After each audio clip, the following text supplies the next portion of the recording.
Ziada. ولا مايكل؟ Michael, that's fine. Yeah, Michael.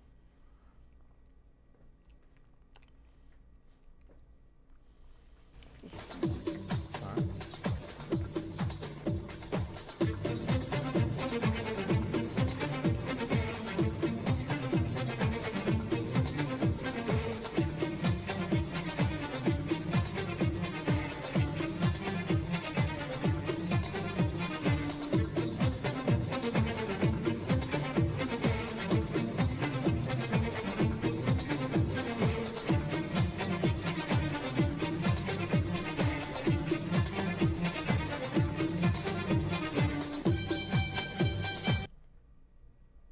Good evening and welcome to ATV. I'm Suad Asfour, your host. I have very special guest with me today. I have Michael Ziada. Michael was born in Jerusalem and he came to United States at age 7. Welcome to the show, Mike. Thank you. Thank you very much. Thank you for having me. Thank you for coming. Mike, you came to United States at age 7. Yes. What made you come to this country? What made you leave your country, Palestine, and come to United States? Well, the Six-Day War happened in 1967, where Israel and Jordan and Syria and Egypt, and make a long story short, my parents didn't want to raise us in an environment with all the hostility. So we had an opportunity to come here to this country and start a new life and literally be able to prosper and do anything that you could imagine doing here in this beautiful country. Okay. So what have you done since you came to this country? What kind of opportunity you find? Well, basically, this country offers everything. That's one of the most fascinating things about living here in America, is that you can basically pursue all of your dreams. So you can go to school for one thing, right? And then 3/4 of the way in, start actually working in a profession and then realize, hey, this is not something I want to do. And then, change course and do something absolutely different. And that's kind of something that I did, early on. I was trying all of these different things to figure out what it was that I really liked to do, what things I had passion for. And so that was very important. Okay, so that's why they call it the land of opportunity. Yes. And so did you find your passion after all? Yes. I mean, I had spent 30 plus years in relatively the same industry, and that was servicing copiers and selling copiers, sales and service. And I loved both aspects of that industry. I loved the service because you're actually solving problems for your customers, and you're always dealing with different customers each and every day. So you're going from place to place to place to place. And then on the sales side, I love the competitiveness, okay, of being able to close the deal. And, it was just a fantastic environment. And being able to do both and do both very, very well was something I just loved.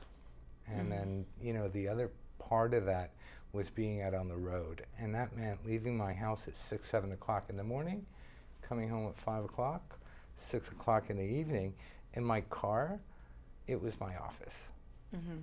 Well, Mike, you are well known with your happy face and smiley face and loving personality, and I know you love people. Yes, I do. And so what's the secret? How can you manage to do this and stay happy all the time? I mean, some people, they wonder. Well, for me, I can tell you what I've gone through in my life and what has been the most, I guess, the biggest factors to me always being happy. And, it started early on when I was much younger.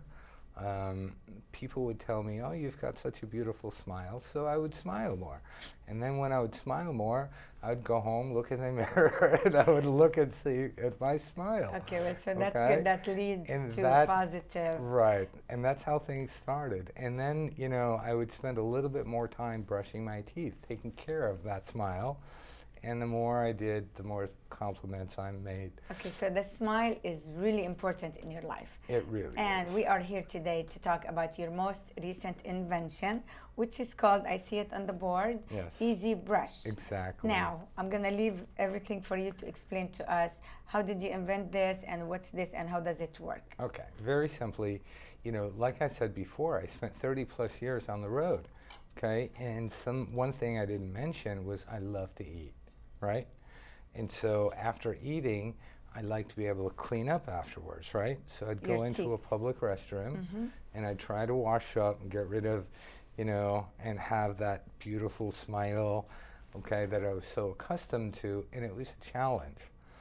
And that's what led me to design this product. It's actually designed to be used each and every day, especially away from home. We don't need water to use it? You do need water, although you can use it without water because the cap has nano silver, which will kill 99.99% of the bacteria in and around the brush. So some really cool things the product does, and I can basically show you. Yeah, let's take a look at it. Okay, so here's the product, okay? Basically all you do is remove the cap, and the cap actually fits on the bottom, like so, okay? So that way you're not actually touching anything. And then all you do is just extend the handle, and as you extend the handle, there's a couple of gears in here that are actually rotating automatically without using any batteries or motors, and they are applying toothpaste right on top of the bristles. So remove the cap, extend the handle, and then basically Turn it. brush, rinse, and then put it back in your pocket. Wow. Okay? So That's that's all of awesome. it. One other thing you'll notice, I don't know if you can zoom in on that, but there's a floss cartridge up here. So let me take the toothpaste cartridge out. Oh. Okay?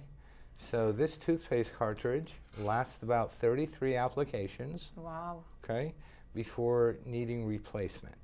Okay. It also comes with a floss cartridge. And you also invented that? All of it. You invented All the of it, toothpaste that's yes. inside that tube? Exactly. Okay. Okay? So you have your toothpaste and your floss here. And then when the bristles wear out, you just press the little button back here, and the bristles are easily removed and replaced when they wear out. Okay, how else does it benefit the American people? Well, very simply, I mean, the secret, okay, to maintaining a clean and healthy smile that'll last a lifetime is very simple. Here, I'm kind of, The secret to the ultimate smile. yes. Okay. Basically, every time you eat, okay, whether it's a snack or maybe a cup of coffee or any kind of a sugary, anything aside from water enters into your mouth, what you really want to do is rinse your mouth thoroughly afterwards. Yes. Okay? Because the acids from the coffees and from all the juices and the sugars, okay, do a lot of really damage, Yeah. exactly, to your teeth. And they start eroding your teeth. And then you've got a lot of bacteria that are actually living in your mouth, right? Right. And you're giving them all the food, and now they're growing, Yes. multiplying, okay? So the first thing you want to do is rinse your mouth thoroughly and try to get the water in between the gaps of your teeth if you can. Then the other thing is to rinse. Either you have a choice. You can either brush before a meal or Before a meal. drink. Yes. So if you brush, say, 30 minutes before you're going to eat, you're actually removing the bacteria. So you don't need to brush after if we brush before? Well, you can do either or. There's all kinds of studies out there, and some are showing that there's benefits in both. Okay? So brushing before protects your teeth from the attack from the sugars and the acids and everything else. It also removes the bacteria that are actually feeding on all of those food particles, and again, back to the sugars. Is it a good idea to use the same brush to clean the tongue as well with that? You can, especially Or does it have different brush for the well, I personally recommend using a tongue cleaner, okay, or a tongue scraper, in order to clean your tongue. You should be cleaning your tongue once a day, okay? So doing it 3-4 times a day I don't think is necessary, but you can never floss too much. Okay, but that still does not take away the visit from visiting the dentist. We still have to visit the dentist on a regular basis the way we Yes, always do. exactly. This is not going to replace anything. No, because going to the dentist, he's going to get areas of your mouth and your teeth and below your gum line, okay, be able to clean areas where you can't reach with a floss and with a toothbrush. Yes. Okay, so your first defense, okay, first line of defense is going to be remove the food particles, right? Minimize your risk as far as acids, right, and sugars and things like that. Yes. Rinse thoroughly, okay, and then go see a dentist. And when you're going to see a dentist, all you're doing is having him do a thorough cleaning, right? He doesn't have to take a drill to your teeth and then do any kind of a sealant or, you know, even worse, be pulling teeth because the tooth has eroded to that level, right? Okay. Okay. Let's see what's the next slide. Okay, so this is kind of what we were talking about before, about what's going on in your mouth. So you've got bacteria, Cavities. food particles, okay, cavities, and on the other side, saliva. Okay. Okay, now That's a lot of bacteria. no, actually saliva is very good. So one other thing I failed to mention in the other slide was chewing sugarless gum. It's a good idea. Yes, very, Okay. very. Because chewing sugarless gum does not feed the bacteria, yet it causes your mouth to create more saliva, and saliva keeps the plaque in check, okay, and minimize its growth. Okay. Okay, so 74% of Americans have tooth decay and periodontal disease, yet 53% brush twice a day for an average Some of people, they 102 don't brush seconds. at all. Yes. Okay. Okay, and Yes. actually while we're on that subject, some people don't brush at all. You know, you can basically look at a person And tell and determine their health by looking at their teeth. by just looking at their teeth. If they have a clean and healthy smile, the likelihood of their body being healthy is huge. Good. Okay, That's it's good to very know. likely. So keeping your body healthy, okay, is about eating right, exercise, and keeping your oral health in check. That's Okay, awesome. Very important. And what's this one? Okay, this one is, we'll start off with the Surgeon General. What the Surgeon General considers a silent epidemic, okay? Periodontal disease, gum disease, tooth decay, basically poor oral health of Americans, okay? There are staggering numbers. And like I said, 74% of Americans, that's 3/4, okay? And the Surgeon General also wrote that there is a direct link between poor oral health and systemic disease, okay? Yes. Heart disease, lung disease. Right. There's so many very, very harmful diseases. Did you know that 93% of people with poor oral health were, how do they phrase it, were at risk for diabetes, Okay. okay? And the other factor is that keeping your oral health, okay, in check or in good condition actually lowers your need for insulin, okay? So when your insulin goes out of whack, right, so does your poor oral health. The two are doing kind of something like So this. that's very important. Exactly. And so what are the costs? Okay? The costs are huge when it comes to actual financial expenditures. 44% of oral, I'm sorry,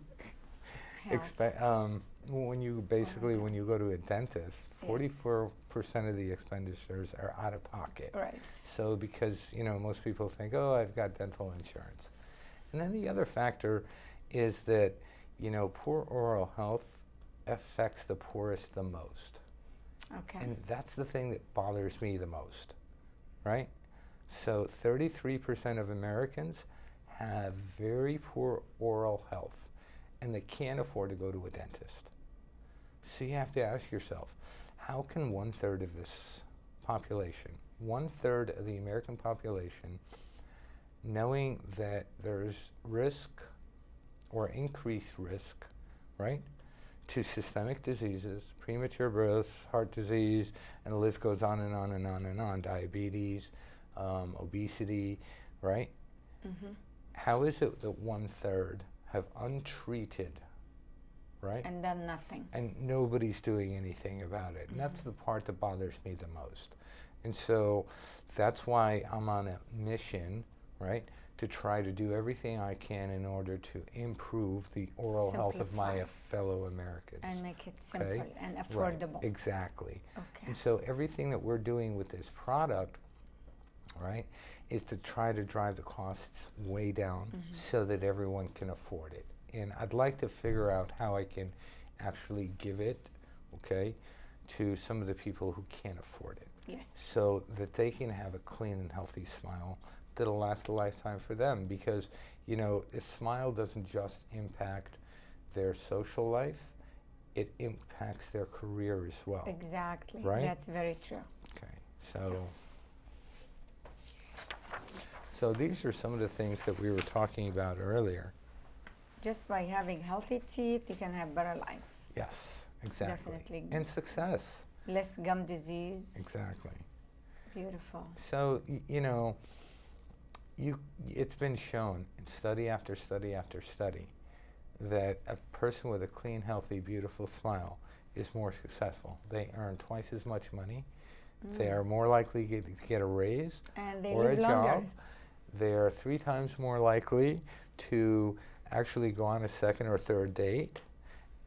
As far as, I'm not kidding you, That's okay? interesting.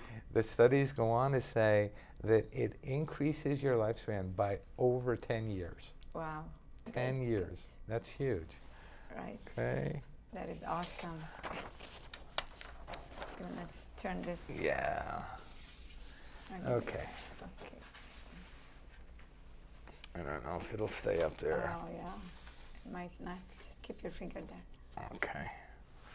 Okay. Okay, so this is your most recent invention. Yeah, it's not really. Congratulations. Thank This you. is very interesting. Where can we find this? Where we buy it from? Is it in the market yet? Not yet. Right now, we're in the process of preparing for our Kickstarter campaign. I don't know if any of you are familiar with Kickstarter, but Kickstarter is a platform. It's on the internet. It's a website that allows the little guys, right, in order to take their products and build their products and bring them to market. What that means is the tooling or the molds to create my product, since there's 18 parts, so I basically have to create 3-4 molds, and it's going to cost about $100,000, right? That's just for the mold. That I still wow. haven't paid for one unit, right? Okay. And if it's going to cost me $4 a unit, $5 a unit, right? $7 a unit. I mean, we don't know what the pricing is going to be, but it's going to be substantial. You have to add that onto the molds. Okay. Okay. So was this your first invention, or I understand you had invented several things before, but it's very confidential? Yeah. Well, Is that true? Over the last 30 years, I've developed so many solutions for the companies I worked for, because I worked, for a lot of the bigger companies on a service. I was technical field engineer. Okay. So I was going out there servicing units, okay, products that the manufacturer would put out into the marketplace. Some of the products were still, brand new, Okay. just beyond the prototype stage, Yes. okay, and they'd have a lot of what we consider bugs. And it's exclusively for certain companies? Yes. Okay, so we probably will never hear about it, but I hope this one will be all over the market. Thank you. Thank So this is very interesting. How was your experience? I mean, what helps you to invent? how does someone come out of the box and think of something new like that? I don't know. I guess, my years of experience, like when we first came to this country, okay, and I was going to school, I was always so interested in everything, absolutely everything. If I walked into this room, I would want to know how they made your shoes, how they put your dress together, how the flowers You're or the always way. curious. I was always curious about everything, and I still am. I mean, there's not a place I don't go or a thing I don't see. I look at it and I say, how did they make that? Wonder how they put that together. Why did they do this like this? Why didn't they do this like this? And so I would assume that all the inventors think the same way, right? I don't know. I honestly don't, because, I know of a few inventors, but I don't know many people like me. Okay. Okay? And what that means is, like, it's not like us inventors hang out in the same room. Okay? But do you see the American people welcoming this? I mean, how's your feeling about when it's going to come out in the market next month? Well, How do you feel about it? I'm really confident. Meaning everyone that's ever seen it, is so impressed by what it does and how it solves their problem, right? There are some people who look at it and say, wow, that's a really cool travel toothbrush. And I say, did you know that you should be brushing after meals? And they're like, yeah. I'm like, well, Well, I guess everybody Right. knows. They just get lazy. They don't want to carry the toothbrush or Right. carry toothpaste. And this is everything. Yeah. It's everything, and it's designed for your pocket.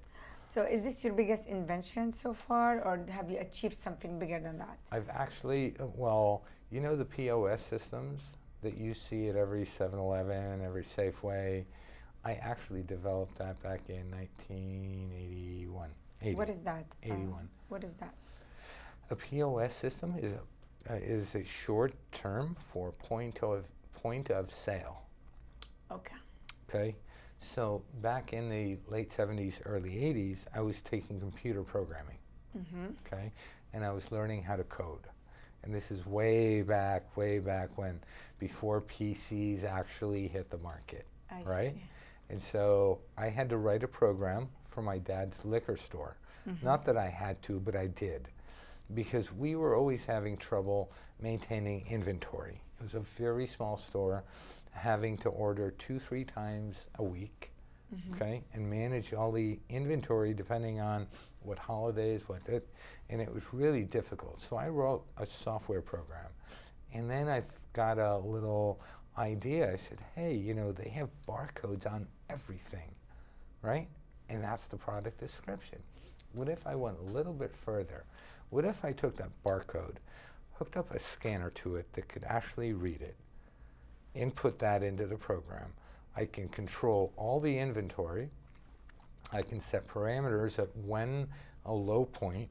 So when a customer walked in, they pull the bottle up to the counter, right? They put it up there, we scan it, it automatically subtracted from our inventory. Once Oh. 3 bottles, right? So you invented that? Yes, once 3 bottles, okay, it would automatically place an order to the supplier. Okay, it would do a printout, and you take the printout and then fax it over, okay, or call it in. And it would automatically do the taxes, and it would do everything that some of the more sophisticated ones do now. That's amazing. You invented that. Yes, and I tried to raise money, okay, in order to build a working prototype, and I figured out it would cost me nearly $20,000 then. And the price of a car was, I think, around $4,900, $5,500, right around there, for a car. Okay. You also mentioned that you invented a lot of solution. Yes. What did you mean by that? Well, in my career, okay, what I consider my career, okay, copiers, fax, printers, there's always issues. Solving problem? Yes, solving Okay. problems. So how do you figure out how to solve a problem? Well, I basically take a few steps back, okay? Yeah, we have 3 minutes left. I like to hear it. Okay, you have to look at the big picture. Okay. You know, the first thing, like if the piece of equipment has been running in the customer's office for a long time, then what I do is I try to get as much information about the service history, because I want to know what happened to the machine, who was servicing, what they did, how they did what they did, and do they really know what they're doing. And you figure out the Oh, yeah, problem, yeah. and you find out the solution. Exactly. And so sometimes I go back to 2 technicians before, figure out they replaced the part when they did, they crimped a wire. Wow, that's very good. It doesn't sound like you have to take special courses or degree or any college education to do this. You just figure it out on your own. Yeah, it's very, very natural for me. But see, my solutions are much broader than that. So, you know, you put me in any environment, you throw a problem at me, and I will use all of my years of experience in different areas, right?